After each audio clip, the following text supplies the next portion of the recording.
Right. We now discuss depth first search versus breadth first search. What do we mean by this? Let's look at a simple search algorithm and get an idea of how this simple search algorithm works. We will apply it to both depth first and breadth first.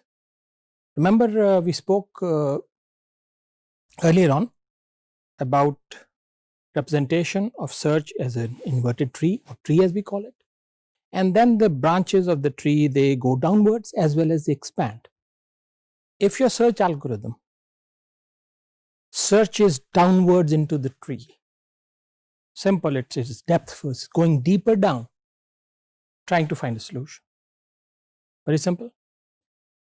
Instead of this, if your search algorithm goes breadth-wise, instead of going downwards, it looks at all the options available and explores them one by one without going deeper down in one direction. That is a breadth, wider kind of thing. So it's a wider scope versus a deeper scope. Let's put it this way.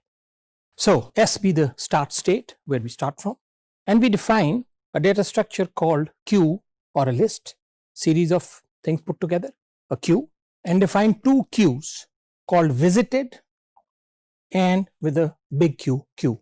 So you have two queues called visited and a sort of a priority queue called big Q. So we initialize the priority queue, capital Q, with the start node, and we say Q equals the start node S as the only entry. And of course, in the visited queue as well, we say that place the start state in that as well. So that S goes into both the queues, as you can see on the screen here. Now, if this queue, the priority queue, which is going to help us guide the search, okay, if it is empty, then fail, meaning we acknowledge that we can't find the result. There's no result. Okay, that means exit the algorithm and come out and say, no, I failed. Otherwise, pick up the node, call it X, from this queue, big Q as we call it, right? Pick up a node X from that queue. Having picked it up, we ask the question, remember the tester? That's the tester. If this X that we picked up from the queue called big Q, if it is a goal, then return the result and say that we have achieved the result. Okay, right? If it is a goal, you return that. Otherwise, you remove this node from the visited, from the queue itself. Visited remains untouched. Now, find all the children of this state or the node X that are not already in the visited side, and add these to the queue list identified by big Q, and add the children of X also to the visited queue, right? So since X itself is not a goal, go look for its children, okay, and put them to the queue list as well as to the visited list. Well, I've used the word list, the actual word is queue. And then now test, okay, and remember this queue itself is the priority queue. So what it does, the critical step in this search algorithm is to pick up the next node from the queue according to some priority, which we call as a priority function. What do I mean by this? Remember, I've said this before, that at every stage in your search, at every stage, you have to make a choice. How should I go about on a tree, traveling inside a tree? Should I turn left or go downwards, for instance? Now we are trying to think, we are trying to go depth first, going deeper down. Okay, so every time you have a choice to make, you actually select the one that takes you deeper into the tree rather than in the horizontal direction, right? So for that, what we do is we define a priority function called P of n, where n is that node that we're talking about, right? Q, the big Q, is your priority queue, and there are nodes in there. You want to pick up the next node. How do we pick up? That's what is defined by the priority function. Okay, so the critical step, I've been saying this before, is picking up of the next node from that queue. Okay, how do we do that? And that is what is based on the priority function. So we calculate the priority function for each of these nodes that are in the priority queue, big queue. Okay, but instead of picking up one with the highest value of the priority function, we pick up the minimum of that. That's the standard SOP, so to speak. Okay, so our priority is to choose the next node which has the minimum value of the priority function from all the nodes available in the big queue, capital Q. That's it. If we are able to do that, we have solved one of our major problems, which is how do I go move to the next node? How do I in the tree? How do I move to the next leaf of the tree, and so forth? Okay, so we will pick up the node that has the minimum value of the priority function. That's the only thing to remember. Now, we are trying to go deeper down, right? As I said, depth first. So what will happen is that the deeper nodes, okay, will have their own priority values, okay, and we'll pick up the one with the minimum.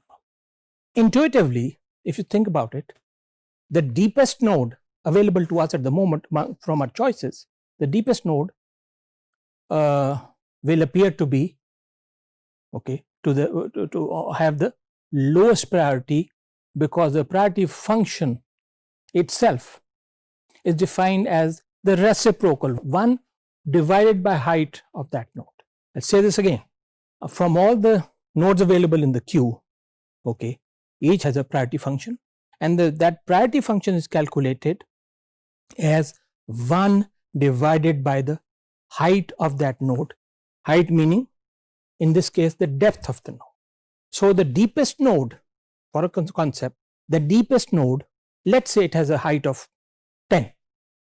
The priority function for this will be 1 over 10, as opposed to a node which has a height of, say, 5, depth of 5 to be specific.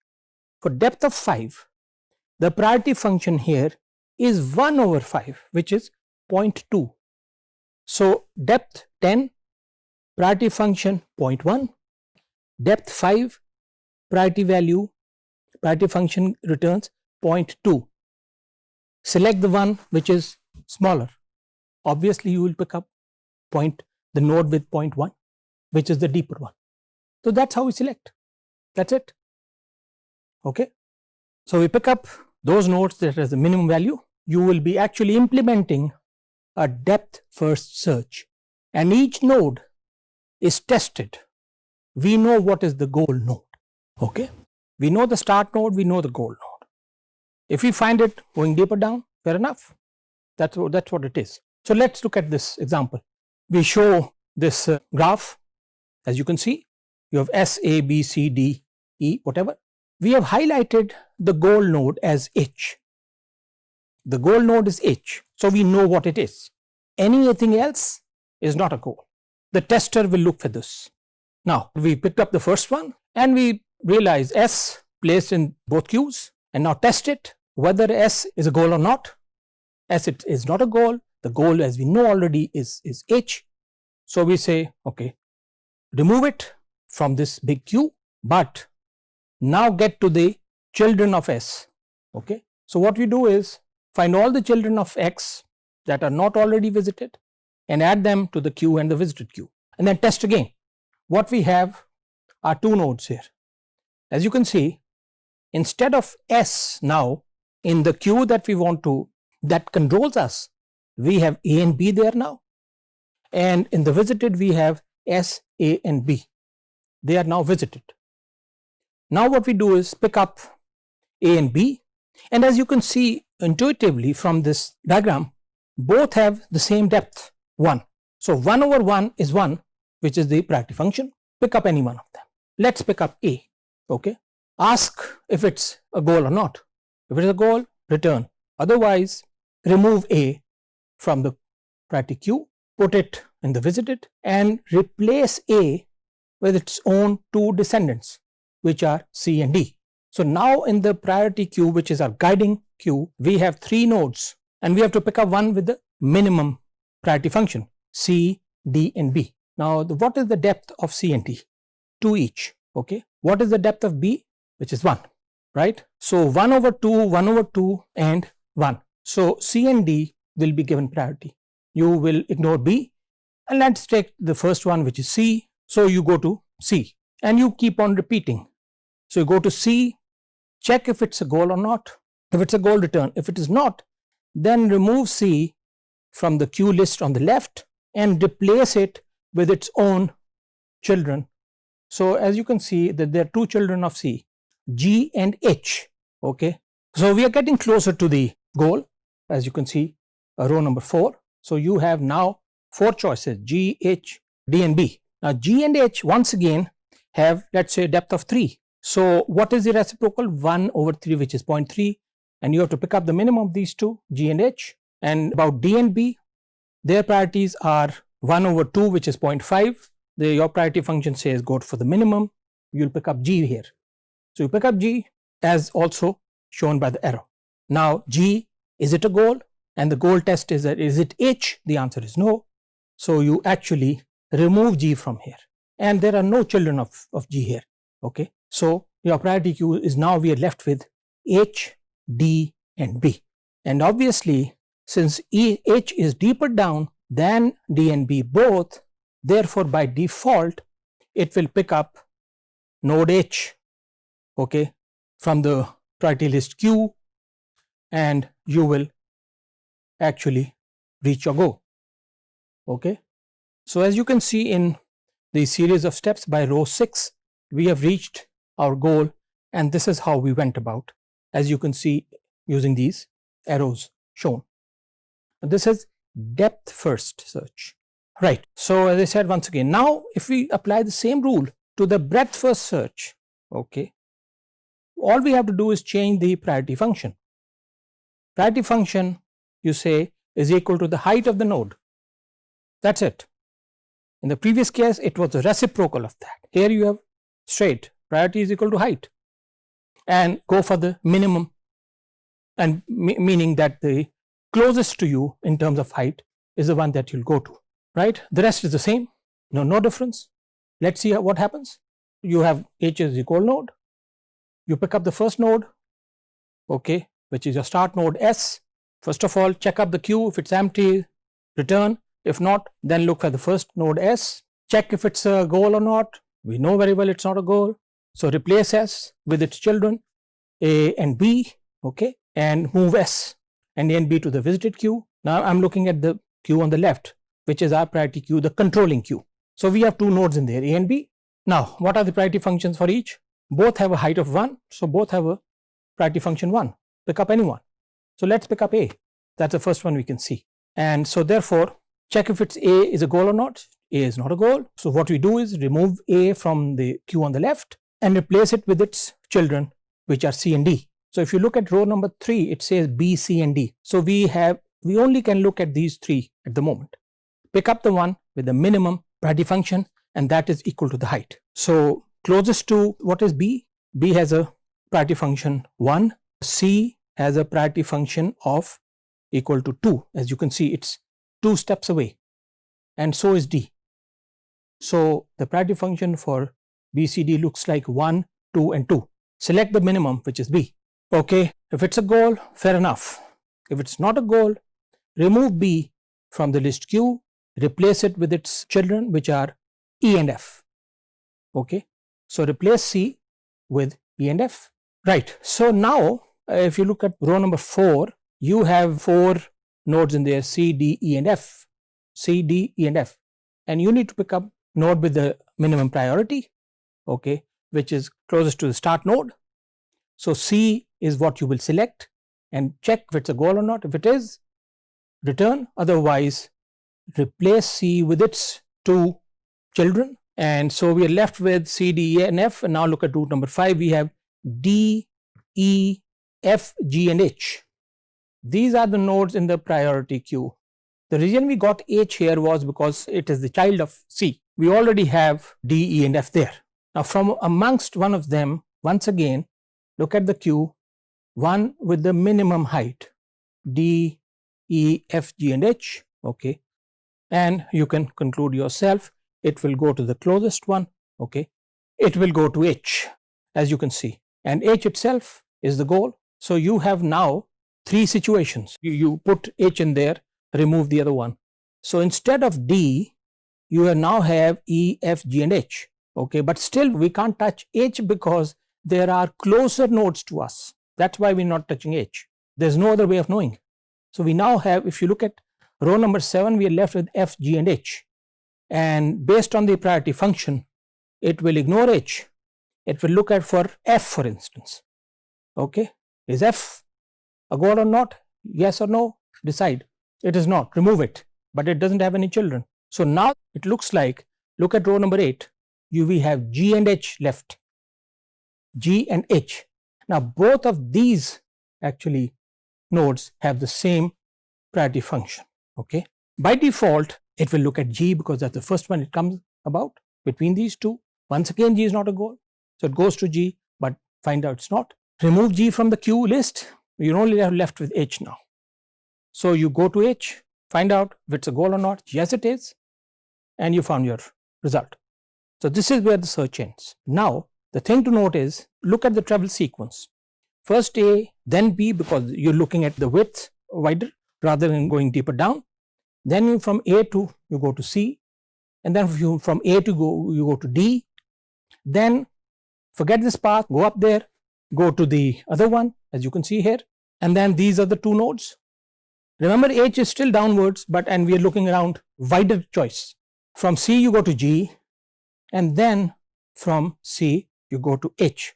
That is the sequence of steps, and you can see this has taken a lot more steps than the first case, right? So from this comparison, what have we learned? One, how to select the next node, and then compare and contrast the depth and the breadth. Both have their own advantages and disadvantages, okay. In this case, in this particular case, breadth first found the goal node very quickly in about 4 or 5 steps. However, depth first search took about 9 steps, right? So we need to select the right one at the right time, okay. That's important. So, and just like that, there's a heuristic, how good you know about these, how do we select, and how do we choose between various options.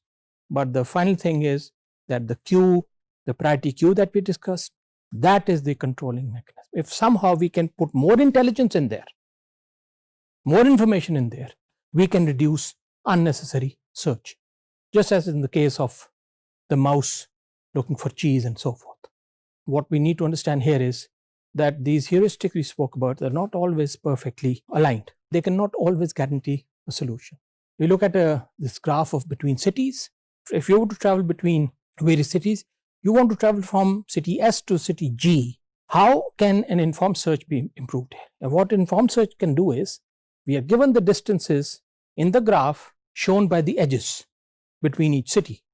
You want to go from S to G. How can we reduce it? What we can do is, we can estimate, rather guesstimate, the distances that we need to travel, and that can be based on the crow flight distance between each city. Crow flight, remember I discussed this before, the straight line distance, because the crows flying between two cities, for instance, it doesn't have to follow traffic rules, right? So we know that if we can somehow estimate the crow flight distances between the cities, that's a good estimate that tells us that approximately this city, between these cities, you can travel quickly, shorter.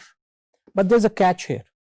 If you look at the graph itself, there is no direct connection between city C and city G. There's no direct connection. Whereas your heuristic will say, somehow get to city C because it's only 2 units away from your goal, whereas city F is 3 units away from your city G. Now, obviously you want to reduce your travel. So you would want to somehow get to city C so that you only know it's 2 units away, 2 miles away, 2 kilometers away, or whatever from or 2 hours away from city G.